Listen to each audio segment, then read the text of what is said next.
Euskal Herria es mi tierra madre, un país al que amo apasionadamente. Una tierra mágica y antigua de una belleza sobrecogedora. Nos gusta pensar que nuestra historia como pueblo es un misterio único e indescifrable.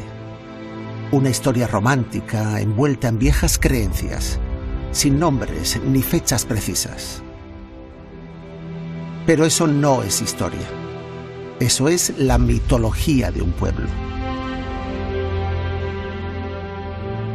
He dedicado casi toda mi vida al estudio de Euskal Herria y a la investigación de su historia y su cultura.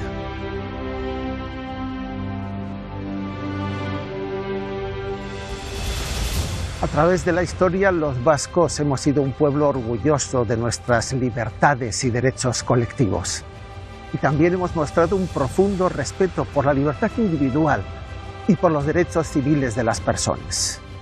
Tal vez por ese sincero amor de los vascos a la libertad y por nuestro profundo rechazo al servilismo, los vascos hemos creado y nos hemos creído el mito de que Baskonia había sido el único territorio europeo que había permanecido libre de esclavos y de esclavistas.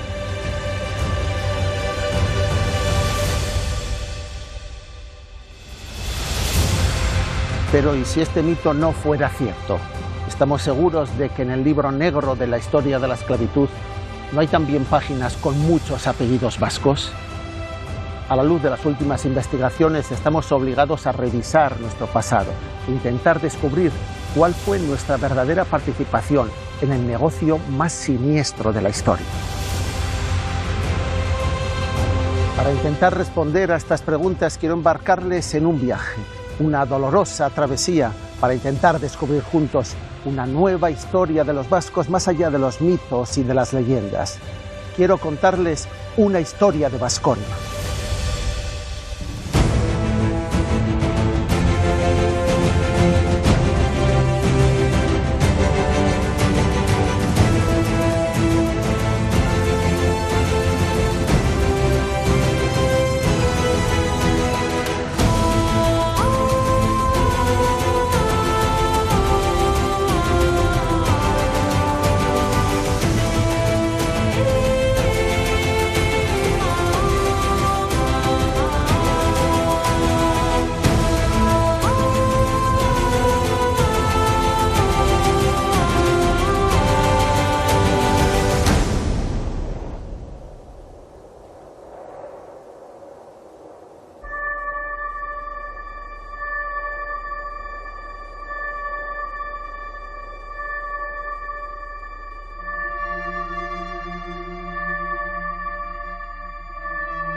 Reconocemos que la esclavitud y la trata de esclavos, en particular la trata transatlántica, fueron tragedias atroces de la historia de la humanidad, no solo por su aborrecible barbarie, sino también por su magnitud, por su carácter organizado y especialmente la negación de la esencia de las víctimas.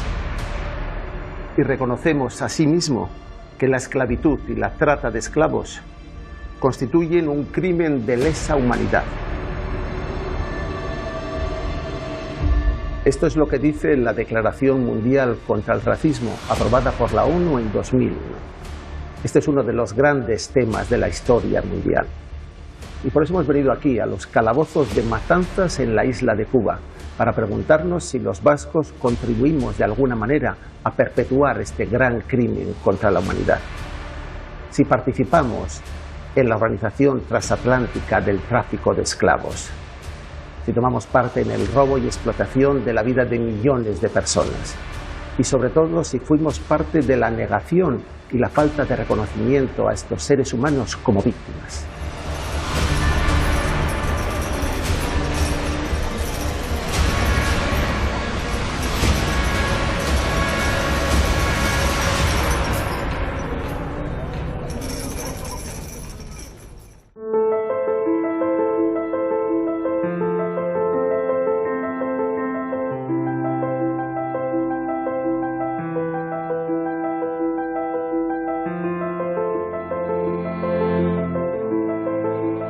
Es en lugares como este, en una de las fastuosas mansiones que las familias de negreros construyeron en el País Vasco, donde podemos responder con claridad que muchos vascos sí estuvieron profundamente implicados en la sombría trata de esclavos, obteniendo enormes beneficios económicos.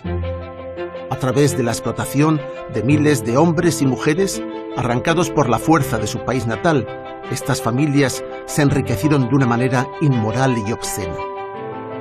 Pero en Baskonia solo percibimos la cara más amable de su legado, los palacios ajardinados que embellecen nuestras ciudades, o las iglesias, hospitales y escuelas que donaron generosamente para ofrecer en su patria una imagen de filántropos bondadosos. No hace falta decir que los esclavistas vascos practicaron una doble moral generalizada en su época, pero nos preguntamos si precisamente por su origen vasco alguna vez mostraron una actitud diferenciada ante esta horrenda lacra de la humanidad.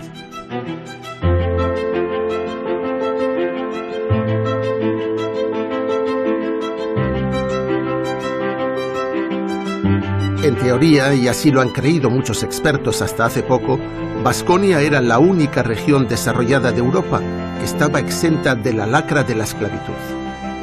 Esta imagen del País Vasco libre de esclavos y esclavistas se debía a que los vascos habían aprobado durante el siglo XVI una legislación discriminatoria para mantener su territorio limpio de malas razas que pudieran contaminar la pureza de su sangre. Paradójicamente, una actitud profundamente racista los convertía en mejores samaritanos, pero solo en apariencia. Lo decía el sabio jesuita andoaindarra Manuel de Larramendi refiriéndose a Guipúzcoa. En Guipúzcoa no son admitidos para vecinos ni moradores, ni para residencia permanente, ni judíos, ni moros, ni los que tienen alguna raza de ellos, ni mulatos ni negros. Y añadía que si algún militar colonial o algún indiano los trae acá, a los 6 meses se ve precisado a despedirlos. Es decir, estaba obligado a liberarlos o a deshacerse de ellos, porque perdía su propiedad. Así es como se cimentó el mito de una Baskonia libre de la esclavitud.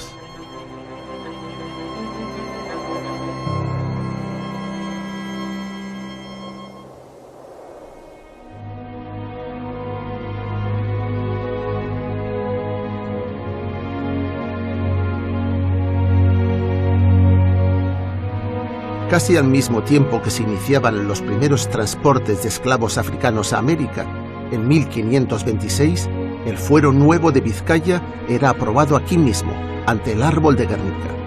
En él se explicaba con claridad las verdaderas razones por las que los vascos, concretamente los vizcaínos, consideraban una infamia que gentes de otras razas pudieran venir a trabajar o a habitar en su tierra.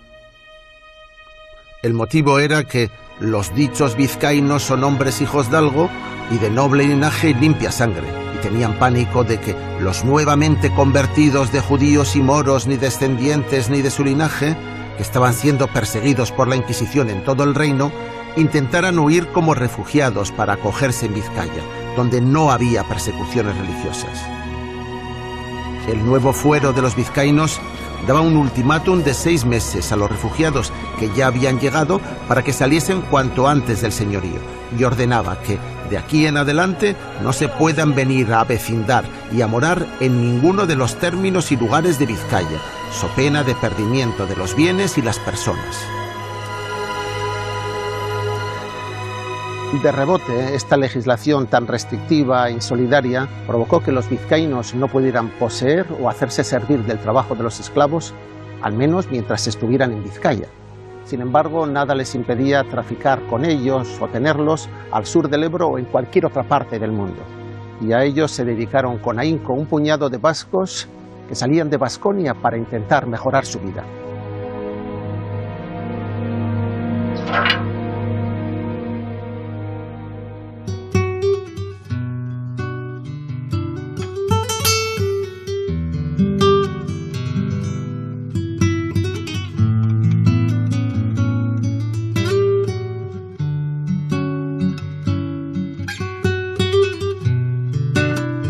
A principios del siglo XVI, el mejor lugar del mundo para intentar progresar y enriquecerse en la vida era la ciudad de Sevilla. En 1526, cuando los vizcaínos aprobaban sus fueros a la sombra del roble de Guernica, llegaba a Sevilla la princesa Isabel de Portugal para contraer matrimonio con el emperador Carlos V, recibida con una espectacular ceremonia. Sevilla era ya entonces el centro del mundo, aunque su población, que rondaba los 60.000 habitantes, no reflejaba su verdadero poderío, ya que muchas de las personas que atestaban sus calles estaban de paso, esperando poder embarcarse hacia América a la primera oportunidad. El embajador veneciano Andrea Navallero, que había venido a Sevilla para asistir a la boda imperial, escribió en su informe lo siguiente: que salen tantas personas para el Nuevo Mundo que la ciudad de Sevilla se halla poco poblada y está casi en poder de las mujeres. Además, todo el vino y el trigo que aquí se cría se manda a las Indias y también se envía allá toda la ropa y todo lo que ahora no tienen allá. Y de ello se sacan grandes ganancias. Una de las cosas que empezaban a escasear en América, en las nuevas colonias americanas, y que era necesario enviar cuanto antes, era mano de obra servil, dócil y resistente, porque el genocidio de los indígenas americanos avanzaba a un ritmo criminal. En aquel año ya había establecida en Sevilla una gran comunidad de comerciantes, marineros, funcionarios, artesanos y clérigos de origen vasco, plenamente integrada en los negocios y hábitos sociales de su nuevo hogar. Y uno de los negocios que entonces comenzaban a despuntar era el tráfico de negros para llevarlos a trabajar a las minas recién descubiertas en América.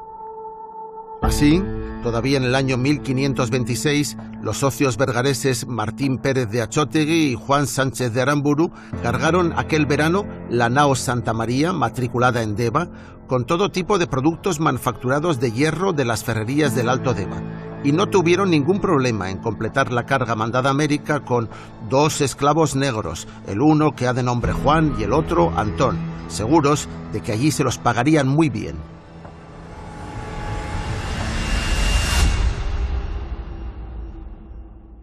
Con solo 2 negros embarcados, los comerciantes de Vergara se movían a muy pequeña escala comparados con los grandes mercaderes vizcaínos instalados en Sevilla. El más rico de todos vivía aquí, en el corazón de los negocios portuarios sevillanos, en la calle de la Real Carretería, a 50 metros escasos de la Plaza de Toros de la Maestranza y a 300 metros de distancia de la Torre del Oro, el peaje de los muelles. Era el rico balmasedano Juan de Urrutia, un hombre austero y silencioso que vivía en un caserón de alquiler rodeado de sirvientes y esclavos negros. Tenía una fortuna calculada en 60.000 ducados de plata y vivía aquí asistido por numerosos parientes venidos de las encartaciones vizcaínas.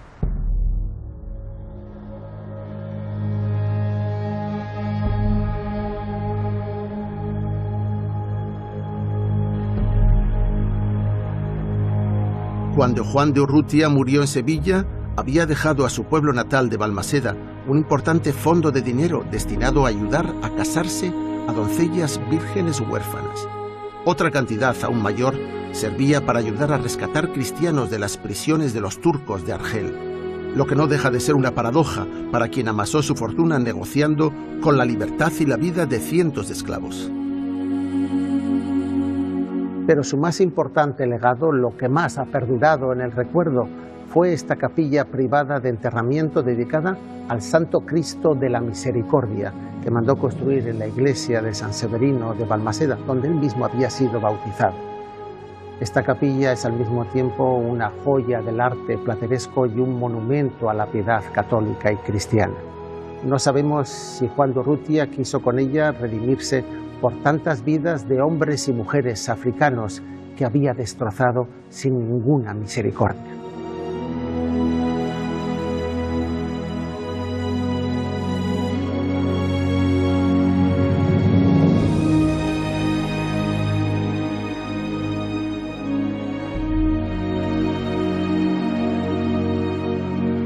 El sucesor directo de Juan de Urrutia en el tráfico negrero sevillano fue el guerniqués Pedro de Morga y Garay, que vivía con ostentación en este magnífico palacio del barrio de Santa Cruz. Pedro era un hombre respetado y temido en la Sevilla de mediados del siglo XVI, porque además de su enorme fortuna personal, tenía un alto cargo en el Tribunal de la Inquisición. Pedro actuaba además como banquero, concediendo préstamos y ayudas económicas a los vascos que acudían a Sevilla a comerciar o que pensaban embarcarse hacia las Indias. Con su amplia red de influencias, le resultaba fácil conseguir de las autoridades de la Casa de Contratación cientos de licencias para exportar esclavos negros a las Indias. Los socios de Pedro de Morga en el tráfico de esclavos eran todos vascos: el bermeano Jimeno de Bertendona, el azpeitiarra Juan de Arregui y los hermanos Arriarán de Sestoa. Juntos formaron una compañía negrera que operaba desde esta casa y que embarcó a cientos de hombres y mujeres hacia la explotación y la muerte. Pedro era tan conocido que a la calle en la que está ubicado este palacio sevillano se la llamaba Calle de Morga.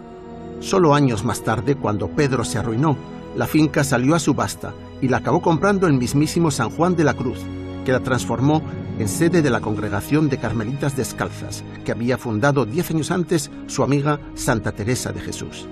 Así continúa hoy en día, y es de esperar que las Teresas, tras más de 4 siglos de oraciones continuadas, hayan conseguido lavar la culpa por los atroces crímenes contra la humanidad que los vascos cometieron entre estas mismas paredes.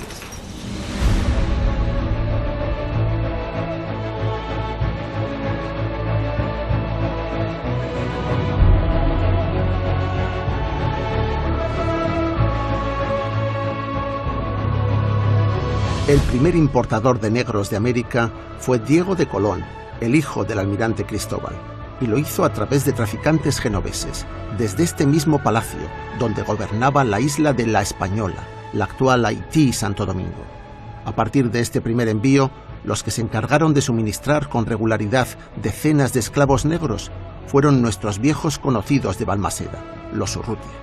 Los esclavos africanos fueron una de las aportaciones clave de las monarquías hispanas de Castilla y Portugal al modelo de explotación colonial del Nuevo Mundo, dando origen a una de las transformaciones demográficas más profundas y duraderas de la historia de la humanidad.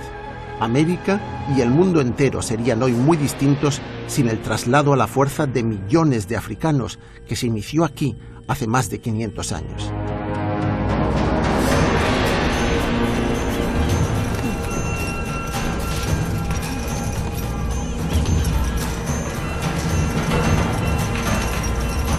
Las cifras de la ruta negrera iniciada por los portugueses despejan cualquier duda sobre la magnitud de este drama humano. Se estima que entre los siglos XVI y XVIII, unos 15 millones de esclavos fueron transportados del oeste africano a las Indias, Centroamérica y Sudamérica.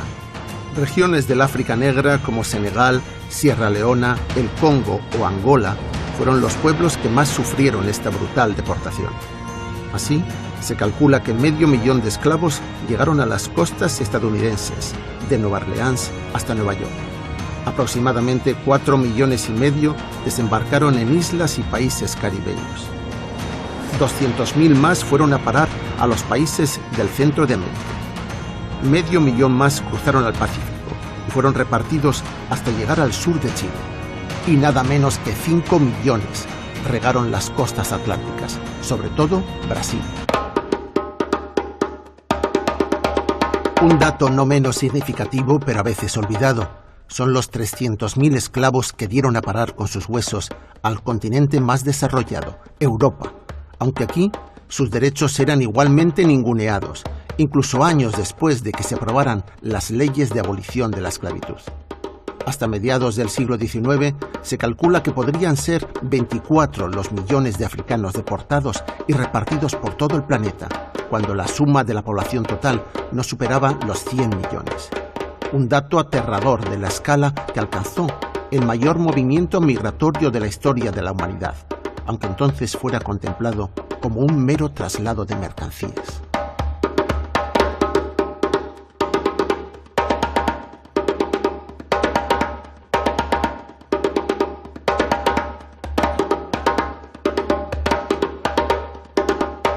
Estamos en el Castillo de San Severino, en Matanzas de Cuba, sede del Museo de la UNESCO, creado por el gobierno cubano, dedicado a la ruta del esclavo, con una de sus responsables técnicas, que es Anabel Díaz Rodríguez, que nos va a ayudar a entender cómo funcionó, qué fue históricamente este fenómeno del traslado de los africanos esclavizados hacia el Caribe y las Antillas.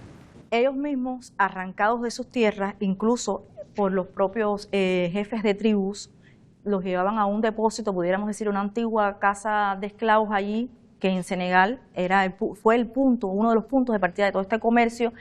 Allí esperaban su traslado y los propios traficantes hacían su traslado al Caribe, hacían toda esta ruta, incluyendo nuestro país, donde se recibían a través de los diferentes puertos, principalmente La Habana, Matanzas. Matanzas también, ¿verdad? Y Matanzas, que fue el emporio, no solo azucarero, sino también del esclavista, por supuesto. ¿Quién los compraba en Matanzas y quién compraba a estas personas en Cuba? Después de llegar durante la travesía, que incluso muchos morían en ella, en las plazas, en los mercados, allí iban directo de los barcos ahí al comercio, a estas plazas, donde eran subastados, comprados por los dueños de ingenios. Los dueños de ingenios. Los dueños de ingenios, principalmente quienes los compraban, según los clasificaban también, porque se subastaban según el género, la edad, fuerza. Exactamente, claro. Y iban directo a trabajar a los cañaverales. Eso te quería preguntar, ¿para qué los querían? ¿Cómo los utilizaban a los esclavos? Los esclavos tuvieron disímiles usos, ¿sí? Hay que decirlo de esta manera, porque inicialmente fueron esclavos, se compraban para el uso doméstico, o sea, esclavos principalmente para esclavos domésticos, después también para trabajar en la construcción, pero ya en el siglo XIX, en el caso de Matanza, la mano de obra fundamental esclava fue en el trabajo de la producción del azúcar de caña, o sea, esa era su principal función, porque ocurría así en el caso de la producción del azúcar, que llevaba más cantidad de mano de obra. O sea, ¿estás diciendo que la modernización, la industrialización del proceso de producción del azúcar trae consigo mayor necesidad de mano de obra esclava? Exactamente. Parece un contrasentido, ¿no? Exactamente. De ahí que Matanzas solamente producía más del 50% a nivel nacional, de ahí la mayor cantidad de esclavos, la mayor cantidad de ingenios. Como consecuencia, precisamente, en el siglo XIX tipifica el fenómeno esclavista de plantación. Por eso Matanzas tiene el emporio azucarero, el desarrollo de la industria azucarera fue a raíz de la mano de obra esclavizada.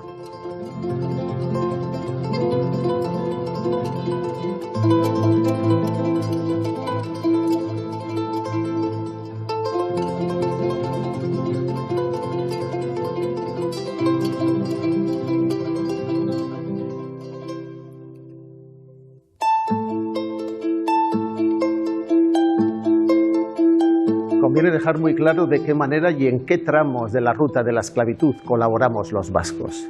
Obviamente los vascos no inventamos la esclavitud, este era un modo de producción tradicional de todos los imperios y civilizaciones de la antigüedad. Es también cierto que la esclavitud había decaído hasta casi extinguirse en la Europa cristiana, habiendo sido sustituida por la servidumbre doméstica de los campesinos. Lo que hicimos los vascos fue participar en su revitalización en la Europa moderna. Los vascos tuvieron su primer contacto con la tragedia esclavista en la Edad Moderna, a principios del siglo XVI. Lo hicieron primero como comerciantes particulares, que adquirían a la Corona de Castilla un puñado de licencias para poder comprar esclavos capturados por los negreros portugueses en África. Pero sobre todo actuaron como transportistas navales en la travesía del Atlántico, un sector que llegaron a monopolizar casi en exclusiva. Una vez a este lado del océano, en América, los patronos mineros vascos que dominaban parte de este sector de la economía colonial se beneficiaron explotando a aquellos trabajadores forzados. Hacían lo mismo, aunque a menor escala, que los propietarios de grandes haciendas agrícolas.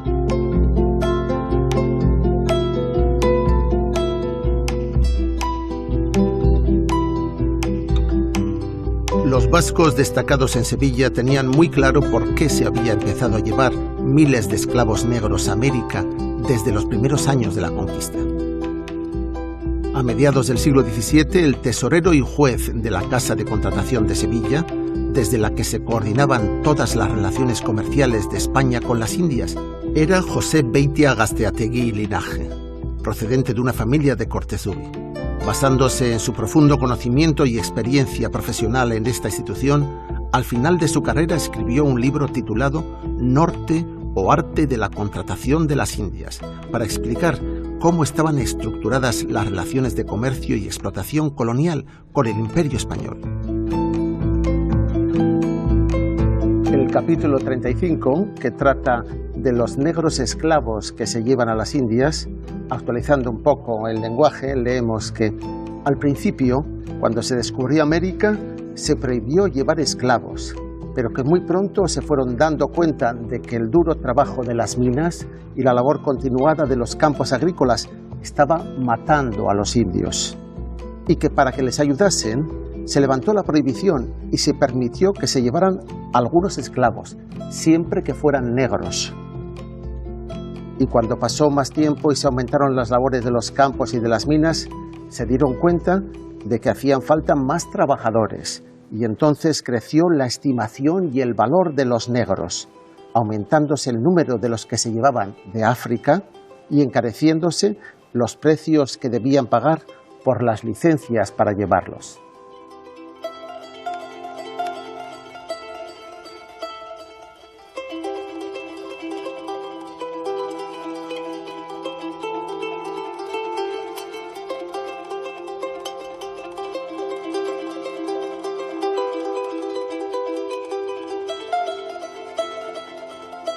Durante todo el siglo XVI y hasta mediados del siglo XVII, los vascos actuaban como transportistas de los esclavos negros que les suministraban los portugueses, auténticos amos de la costa occidental de África, en la que habían construido una cadena de fortalezas negreras, sobre todo en torno a Senegal y el gran río Gambia. Pero a partir de 1640, cuando Portugal consiguió recuperar su independencia de España y se convirtió en una nación enemiga, los esclavistas hispanos de las Indias tuvieron que confiar en compañías francesas, holandesas y sobre todo inglesas para que les trajeran nuevas remesas de esclavos. Durante la segunda mitad del siglo XVII, muy raramente tenemos noticias de algún capitán vasco implicado directamente en la trata negrera, como es el caso de Juan Antonio de Basabe, que en 1679 se presentó con su barco en la boca del río Gambia, dispuesto a cargar tantos negros como pudiera, para luego venderlos al mejor postor en Caracas o en Portobelo. Pero era un caso aislado. Hasta donde sabemos, en esta época no hubo compañías esclavistas de capital vasco dedicadas con regularidad a este tenebroso negocio.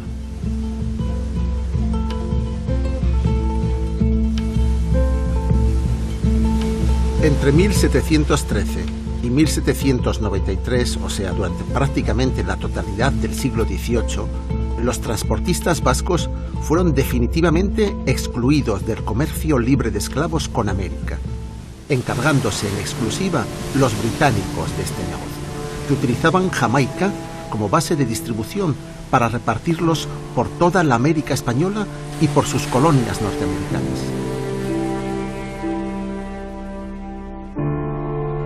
Brasil, que era el mayor receptor de esclavos, quedaba fuera de su mercado de distribución, controlado en exclusiva por los portugueses. Los vascos, como los demás súbditos de la España imperial, seguían utilizando mano de obra esclava en la agricultura, la ganadería, la minería y el servicio doméstico, pero en esta etapa no se diferenciaban como grupo. Eran unos más entre los propietarios de explotaciones esclavistas.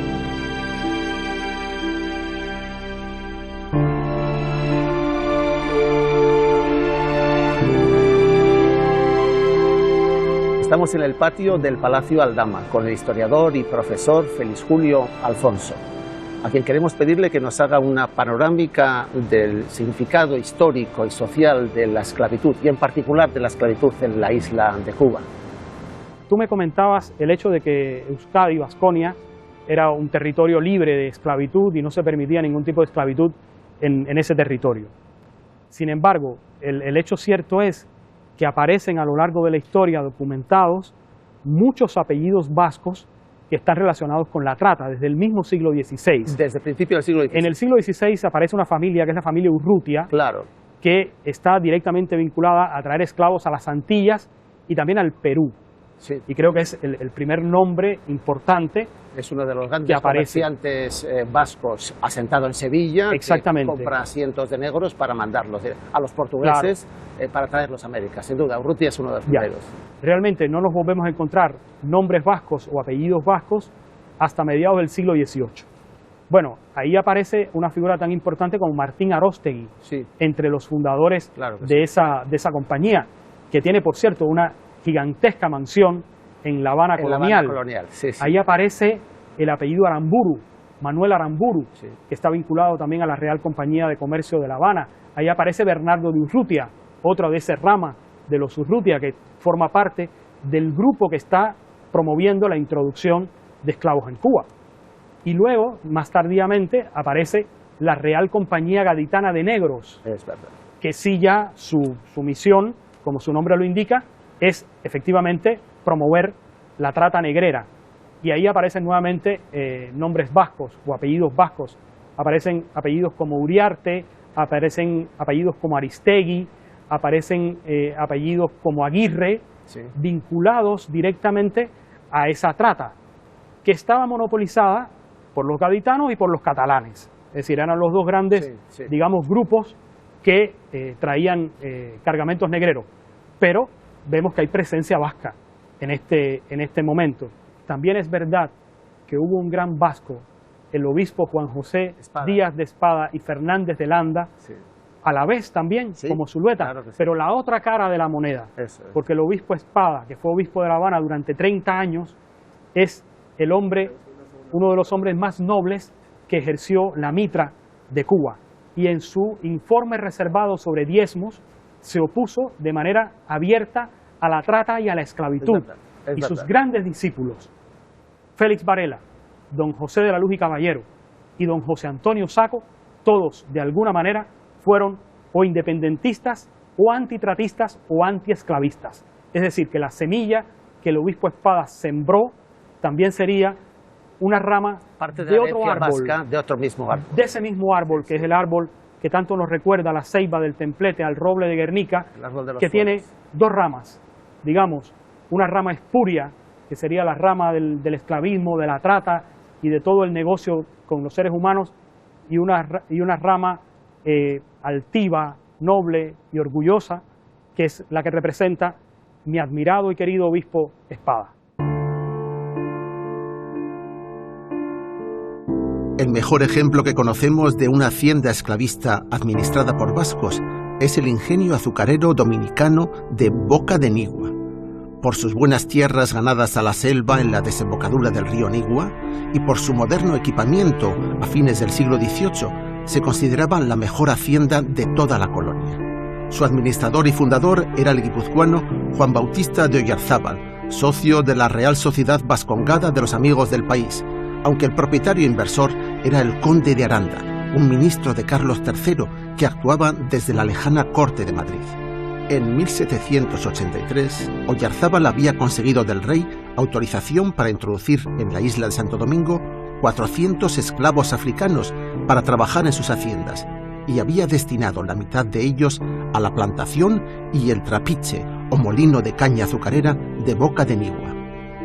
En la plantación todo parecía discurrir normalmente hasta que la noche del sábado 30 de octubre de 1796 los negros se sublevaron, incendiaron la casa del patrón y se apoderaron de las armas que tenía dentro. Al parecer el detonante de la sublevación fue el suicidio del esclavo cortador de caña Benito, que había sido castigado brutalmente por el capataz Pedro de Abadía por haber robado una calabaza de aguardiente. Al ejército le costó 48 horas aplacar la revuelta, pero fue más difícil capturar a los cabecillas que habían huido a la selva. Finalmente, 7 de los apresados fueron condenados a la horca y sus cuerpos fueron descuartizados a machetazos en la plaza pública para que sirviera de escarmiento a los demás esclavos. El ilustrado vasco Oyarzábal nunca se recuperó del espanto que le causó el motín ni de la náusea de las ejecuciones. Le tocó ser protagonista de la mayor rebelión de esclavos de la América española. Pero en las décadas siguientes, quien suministró todas las víctimas y todas las muertes fue el pueblo indígena. Taínos y caribes fueron exterminados por completo de la isla. Y a los nuevos colonizadores españoles les resultó casi obligado para su proyecto sustituirlos por una mano de obra más dócil y más resistente. Para ello traficaron con esclavos negros africanos. Llegaron masivamente, se estiman más de 30.000 los que pudieron llegar durante las primeras centurias de la colonia. Hoy en día son esos descendientes de esclavos quienes conforman más del 50% del patrimonio genético de la isla. La española fue, como siempre, pionera en las innovaciones de América.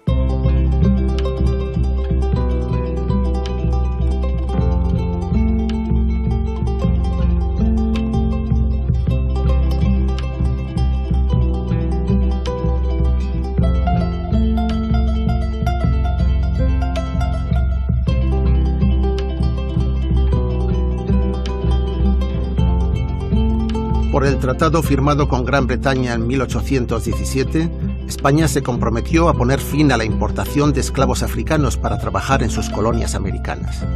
No lo hizo por convicción moral ni por presión de los abolicionistas españoles, sino por la debilidad del gobierno de Fernando VII en la esfera internacional y a cambio de una indemnización de 400.000 libras por las pérdidas.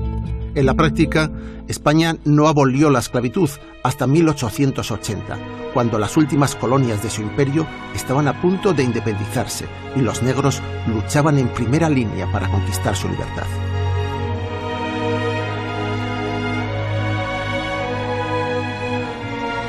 Prohibir el tráfico de negros no significaba en absoluto dar la libertad a los cientos de miles de esclavos que se consideraban legalmente adquiridos o reproducidos legalmente en cautividad en las plantaciones, pero suponía un cambio importante respecto al modelo de abastecimiento ilimitado de mano de obra. La condición de esclavo era hereditaria y los hijos de esclava continuarían siendo esclavos igual que su madre. Pero la prohibición de comprar nuevos esclavos tuvo dos consecuencias inmediatas. Una, aumentar el precio de los esclavos, que pasaban a ser una mercancía escasa y difícil de sustituir, y por tanto una inversión valiosa que había que cuidar. La otra consecuencia fue el aumento del contrabando de negros, desembarcados clandestinamente en las Antillas, tras una peligrosa travesía en la que los barcos negreros trataban de evitar ser apresados por los buques de la Armada Británica.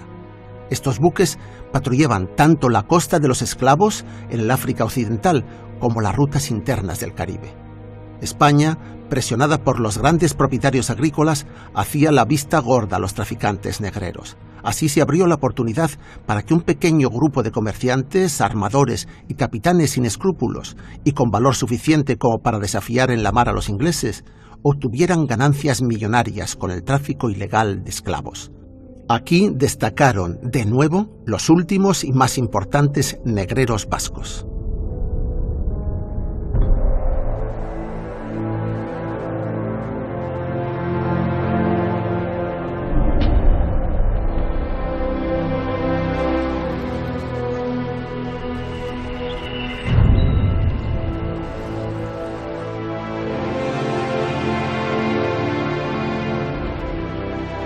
En los años 30 del siglo XIX, todos los sectores tradicionales de la economía vasca se encontraban sumidos en una profunda crisis y el territorio de Baskonia atravesaba por una dramática guerra civil, la primera guerra carlista. Las viejas ferrerías hidráulicas, las fábricas de hierro como esta del Poval, estaban prácticamente paralizadas por falta de agua, falta de demanda y sobre todo porque sus productos tradicionales se habían quedado tecnológicamente desfasados ante la invención de los hornos altos en los países del norte de Europa. Las ferrerías vascas ya no eran competitivas y ni siquiera podían vender su producto al mercado cautivo de las colonias americanas, pues todas, menos Cuba, Puerto Rico y Filipinas, se acababan de independizar. Por eso, los principales empresarios y comerciantes vascos empezaron a mirar nerviosamente hacia otra parte, buscando invertir su dinero en operaciones rápidas, aunque arriesgadas, en las que pudieran obtener un beneficio fácil. El tráfico clandestino de negros les pareció una oportunidad de negocio excelente, aunque ninguno pretendió dedicarse en exclusiva a él, sino tenerlo como una alternativa de inversión complementaria.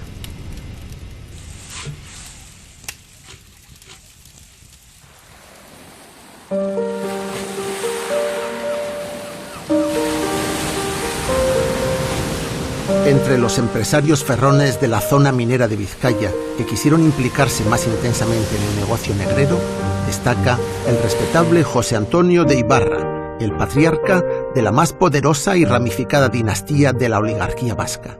Tenía grandes intereses en primera línea de la industria, la minería, la banca, los grupos de comunicación y la política, intereses que han sobrevivido hasta la actualidad. El tráfico de esclavos africanos a gran escala fue uno de los pocos sectores de inversión en los que fracasaron, aunque no fue por falta de entusiasmo a la hora de intentarlo. Su proyecto, planeado en 1833, consistió en formar una compañía de inversores vascos que se pusieron de acuerdo para armar un gran barco negrero especializado en el transporte de esclavos, desde el actual Benín a Cuba. Lo construyeron discretamente en los astilleros de Bayona y lo bautizaron con el curioso nombre de El Cazador Santurzano.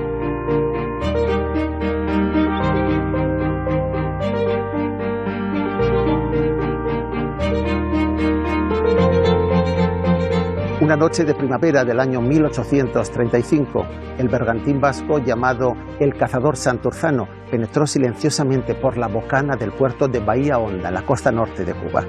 Su capitán, el joven de Santurce, Ángel Elorriaga, había realizado una travesía transatlántica rápida y segura, y ciertamente estaba deseando llegar a puerto para descansar. Pero antes de dirigirse al puerto, fondeó en esta playa discreta, siguiendo las señales que le hacían desde tierra, y procedió al alijo de 681 bultos que transportaba como mercancía. Los bultos era el modo de llamar en clave secreta a las personas de color que habían comprado en la fortaleza portuguesa de San Juan Bautista de Ayuda, en el actual Benín.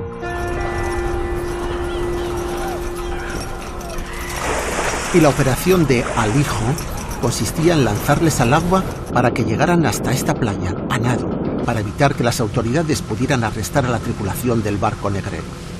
El equipo de tierra, formado por empleados curtidos de la poderosa compañía esclavista de Pedro Martínez, iba atando a los africanos en largas filas y en 3 jornadas de marcha nocturna por caminos secundarios a través de la selva les colocó en el mercado de La Habana, donde fueron vendidos a los hacendados azucareros que se los quitaban de las manos.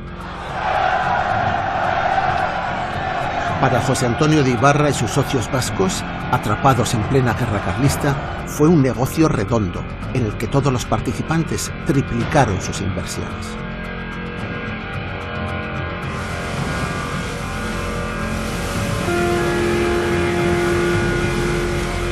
La primera operación del Cazador Santurzano había salido tan bien que antes de acabar la guerra carlista, Ibarra volvió a reunir a casi todos sus socios para preparar una segunda descarga de esclavos en Cuba. Esta vez el término clave para denominar a las personas que iban a llevar encadenadas desde África a América era 600 arrobas de lana sucia, es decir, 600 negros, denominados en clave de esta manera tan despectiva, bultos de lana sucia. El contacto de Ibarra dentro de la fortaleza negrera de Ayuda era Martín Belarra, un navarro hermano del Ferrón de Yanchi, con el que colaboraba desde hacía muchos años y que posiblemente fue quien le habló de las ganancias y la facilidad de este horrible negocio.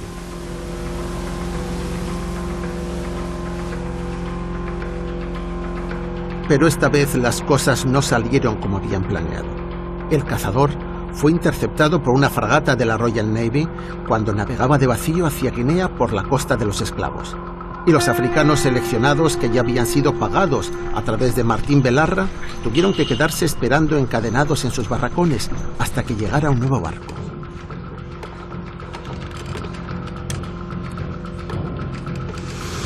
El nuevo barco contratado de urgencia era el Vengador, propiedad de Juan José Sangroniz Berreteaga, negrero vecino de Sondica.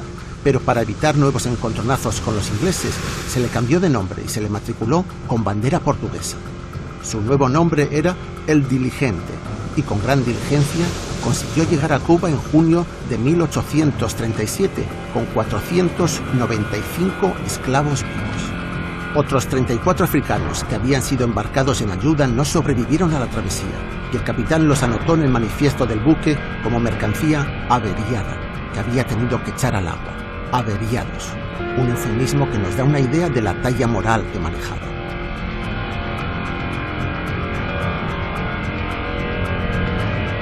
La pérdida del cazador y el coste de fletar el Diligente mermaron mucho las ganancias. Esto, unido al riesgo corrido y a la larga espera para cobrar del mayorista negrero cubano, propició que Ibarra se retirara del negocio esclavista, dejándolo en manos de otros vascos más profesionales. Fue una buena decisión comercial, pues al año siguiente el Diligente fue capturado por la Marina Real Británica con una carga de 400 esclavos a bordo.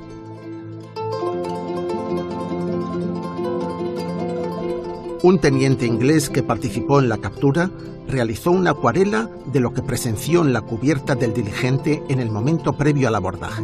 Y esta, que hoy se conserva en el Museo Smithsoniano de Washington, es hoy la mejor imagen histórica que tenemos para entender cómo solían tratar a los esclavos los traficantes vascos del siglo XIX.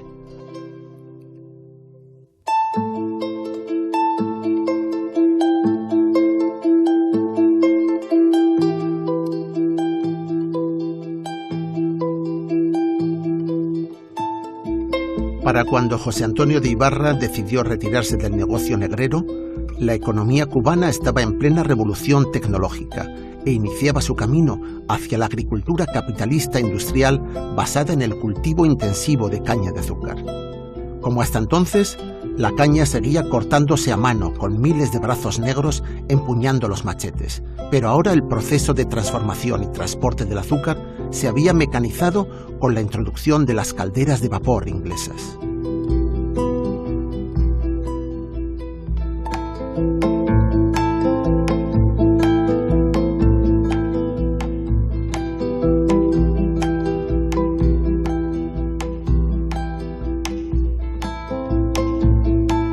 En 1837 llegó el primer tren de vapor a la isla de Cuba.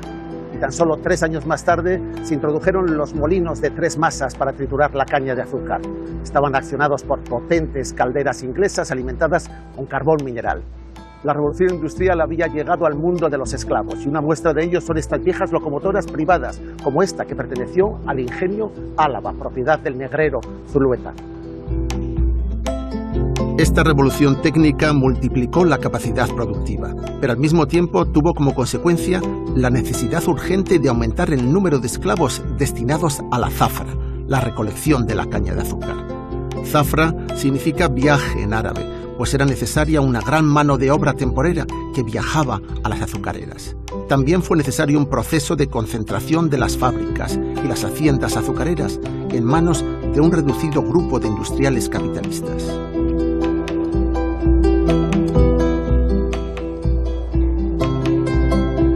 Quien salió triunfador de este duro proceso de explotación industrial de la esclavitud fue un pequeño campesino de Anúcita, en la ribera alta alavesa.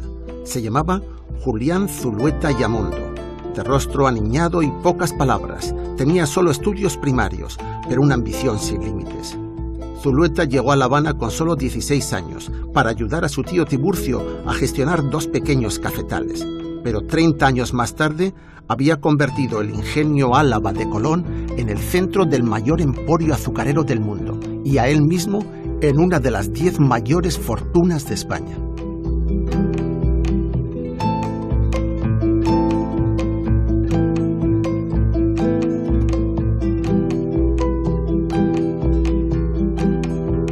Para muchos investigadores, seguidores del gran especialista británico Hugh Thomas, Julián Zulueta fue el último gran negrero de la historia de la esclavitud.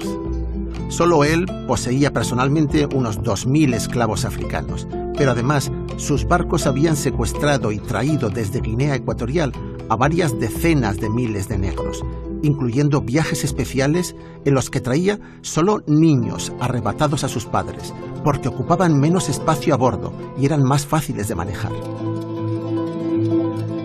Estamos en el gran ingenio Álava, actualmente Ingenio México, desde la Revolución, con el historiador de Colón, con Carlos Manuel González Quintana.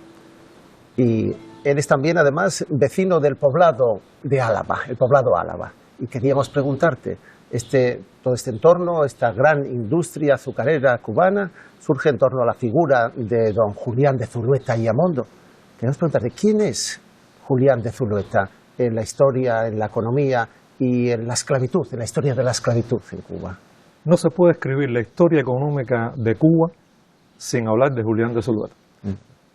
Julián de Zulueta llega muy joven a Cuba y cuando la isla decide ocupar el lugar de Haití en la producción azucarera mundial, Zulueta comienza a destacarse, vinculándose primero a los grandes traficantes de negros esclavos y después a aquellas personas de mayor poder económico que deciden invertir su dinero en la llanura de Colón, en todo negocio que hubo en Cuba, Sí. que diera dinero, ahí estaba Zulueta. Y esto, por supuesto, hace que él levante una de las fortunas más grandes en Cuba y en España también. Y llega a ser un noble de la cosa. El ingenio Álava no es su único ingenio. Aquí en el entorno era propietario de algo más. Precisamente él llegó, es decir, en el territorio donde estamos, llegó a tener 3 ingenios azucareros. ¿Cuáles son? Son el Habana, y el Vizcaya. El Vizcaya también. Y ahí voy a una curiosidad en Zulueta. Zulueta le ponía a su fábrica aquellos lugares relacionados con su vida. Es verdad. Álava le puso la tierra donde nació. Habana, donde vivía en Cuba. Sí. Vizcaya, el nombre que tenía la región es verdad, donde nació. Hay una cosa que me resulta difícil de comprender. Me estás describiendo a Julián Zulueta como un innovador tecnológico, un impulsor de la revolución industrial, y al mismo tiempo es un negrero, es un traficante de negros que parece que supone una forma de economía de la antigüedad. ¿Cómo son compatibles revolución industrial, tecnología de última hora con mano de obra esclava? Debemos tener en cuenta lo siguiente, y es que Zulueta tenía muy buenas relaciones en la llanura de Colón. Claro. Casi todos los dueños de ingenio residían en La Habana y tenían buenas relaciones con Zulueta. Y Zulueta es el hombre que le va a garantizar en muchos casos el suministro de mano de obra esclava. Pero es que Zulueta también alquilaba la mano de obra esclava. ¿Ah, sí? Utilizaba, pero llegó hasta alquilar niños. Sí. Alquilar niños para, digamos, esos niños entretener a la esposa del dueño del ingenio que va y no podía procrear, pero que necesitaba niños para ambientar la casa, para ese ámbito infantil. Y ahí está también. Y alquilaba niños. Alquilaba niños también. Hay reportes en varias investigaciones históricas que se han hecho en nuestro país, donde él también está metido en ese negocio.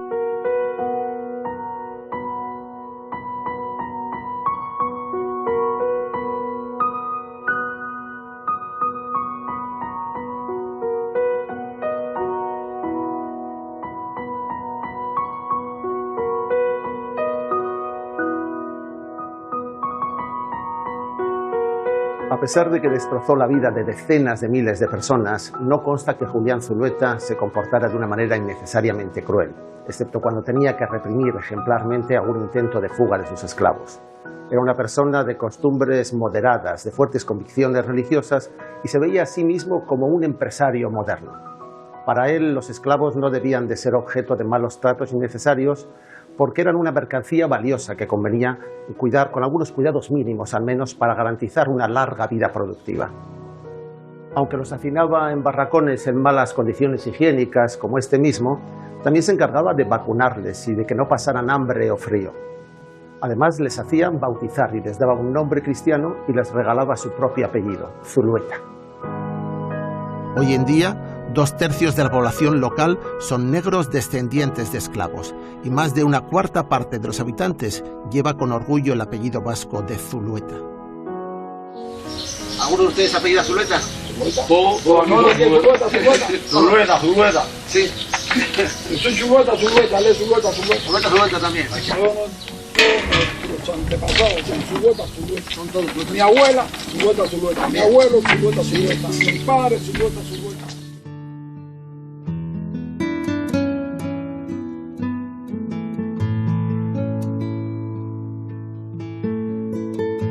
Esto no puede ser no más que una canción. Quisiera fuera una declaración de amor,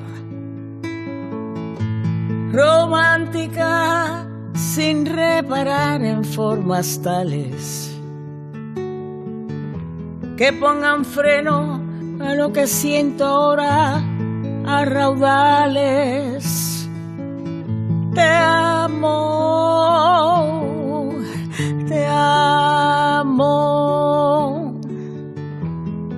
eternamente. Te amo. Esta es la única parte bella derivada de la participación vasca en el gran crimen de la esclavitud. Que una nieta de esclavos, como la cantante Omara Portuondo, la gran diva del Buenavista Social Club, tenga un apellido de Mundaca, heredado de sus antiguos amos. Quiero que sea contigo. Mi soledad se siente acompañada. A Zulueta la trata de negros no le estaba proporcionando los resultados que esperaba. Los trabajadores africanos, sin ninguna formación técnica, eran adecuados para el corte de caña, pero no se adaptaban bien a los complicados procesos de producción industrial. Además, cada vez eran más caros y más arriesgados de transportar a través del Atlántico debido a la intensa vigilancia de la Royal Navy británica. Zulueta, el gran negrero a la vez, finalmente les tenía miedo. Miedo de que pudieran rebelarse contra sus amos, empuñando los machetes, como ya había sucedido años antes en Haití.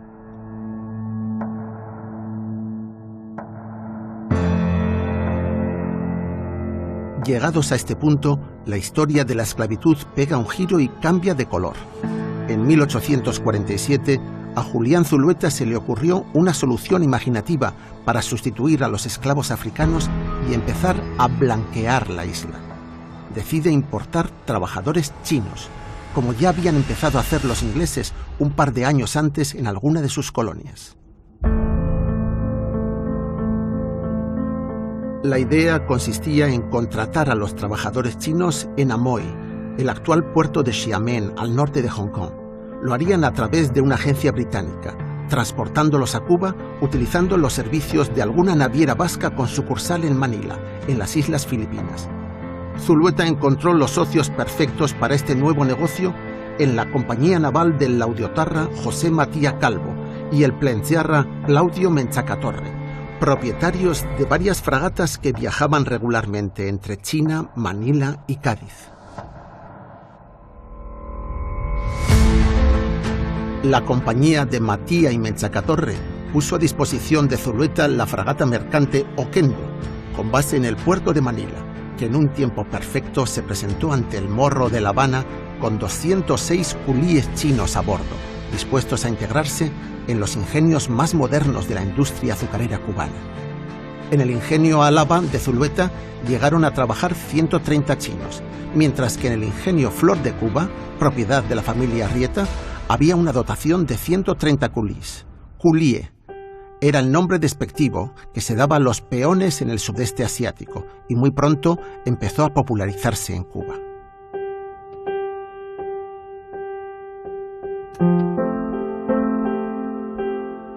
En poco más de una década, la empresa familiar de Zulueta introdujo en Cuba 8.000 culíes. Una cantidad importante si se tiene en cuenta que el total de los asiáticos vendidos en la colonia fue de 125.000. Se les traía engañados desde Macao con la promesa de un buen contrato, embarcándoles en grandes fragatas de más de 500 toneladas que tardaban 4 meses en cruzar el Índico y el Atlántico, con una parada en la isla de Santa Elena para cargar agua dulce. Todo se hacía legalmente y a plena luz del día, y esta era la única diferencia con el tráfico de esclavos negros. Los africanos eran capturados y vendidos, pero los chinos se apuntaban voluntariamente con la promesa de un contrato de trabajo. Los traficantes vascos inventaron la expresión engañar como a un chino. Todo lo demás era igual. No podían abandonar a su amo en el plazo de 8 años, aunque más de la mitad no llegaba a sobrevivir tanto. Se alojaban en los mismos barracones que los negros. Se les daban cueradas de látigo si se negaban a trabajar. Y si mostraban signos de rebelarse, se les ponían pesadas argollas de hierro y pasaban la noche en el cepo. Como no se importaban mujeres, ni tampoco se les permitía traer a sus esposas, muchos de los supervivientes acabaron casándose con compañeras de esclavitud africanas, dando origen a una nueva tonalidad de mulatos. Ese era el caso de los más afortunados, los supervivientes, porque en los años 50 del siglo XIX, la comunidad chino-cubana registraba la más alta tasa de suicidios del mundo. Por ese motivo, y por su rebeldía natural y ánimo de lucha, se explica que a partir de 1868 los culíes se incorporaran masivamente a las guerras por la independencia de Cuba. Los esclavos chinos en Cuba, y también los de Perú, durante la segunda mitad del siglo XIX, fueron el último drama de la historia de la esclavitud mundial a gran escala. Resulta muy significativo que este horrible comercio de personas en plena era industrial fuera iniciado por hombres de negocios vascos que se distinguieron y fueron muy estimados por la sociedad vasca de su época. La muerte de Julián Zulueta no puede calificarse de tragedia, pero fue igualmente inesperada y sobre todo muy prematura. Murió a consecuencia de un fuerte traumatismo craneal provocado por la caída de su caballo, que tropezó en unas obras abiertas en la esquina de la calle Real de Colón. La muerte de Zulueta, el último gran negrero y el introductor del esclavismo también de los chinos en Cuba, coincide con la abolición de la esclavitud.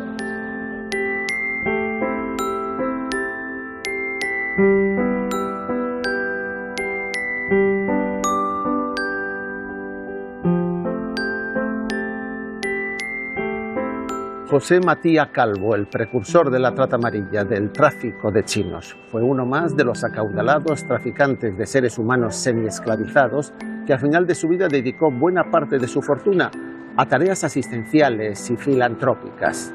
Vivía con comodidad en este excelente palacio del centro de Cádiz, pero fundó dos asilos para ancianos, uno en el mismo Cádiz y el otro en San Sebastián, la famosa Fundación Matías, uno de los centros pioneros en Europa en la asistencia y tratamiento de las personas en proceso de envejecimiento. Cuando José Matías fundó estos centros, la única condición que debían cumplir los ancianos que quisieran residir en ellos era ser naturales y vecinos de San Sebastián, de la ciudad de Cádiz o del pueblo de Llodio en la provincia de Álava.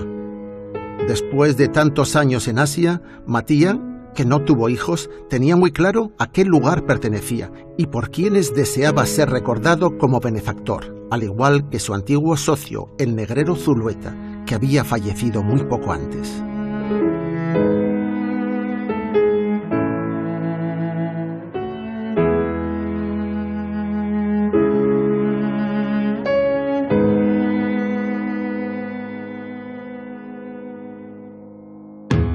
Este es el mausoleo de Zulueta en el cementerio de Santa Isabel, en Vitoria-Gasteiz. A pesar de su aspecto evidentemente ruinoso, sigue siendo el panteón más monumental de todo el territorio de Álava. Está coronado por una estatua conocida como el Ángel de la Muerte, y una reciente leyenda local dice que si el ángel baja el dedo, aquel a quien apunte morirá trágicamente en el plazo de una semana. En realidad es el Ángel de la Resurrección, que llama con su trompeta al juicio final. La prolífica familia Zulueta volvió de Cuba a Baskonia y además del mausoleo del patriarca, hizo construir un rosario de suntuosas mansiones y palacios entre San Sebastián y Vitoria para alojar a las distintas ramas de herederos. En apenas 3 generaciones, la colosal fortuna del último gran empresario negrero se fue dispersando entre cientos de descendientes, aunque pocos de ellos se quedaron en el País Vasco y se fueron concentrando en Madrid. Mientras tanto, el panteón del patriarca Zulueta se fue quedando cubierto de telarañas, líquenes y musgos y hoy está al borde de la ruina definitiva. Y el olvido voluntario. Así ha ocurrido siempre con la historia de los esclavistas vascos. Unos pasajes incómodos y oscuros que no encuentran narrador que dé fe de ellos. Pocas son las voces que se ponen de acuerdo en reconocer su enorme importancia en el pasado de nuestro pueblo. Una historia sombría que la gran mayoría preferiría borrar o enterrarla en el rincón más oscuro de la memoria histórica de Baskonia.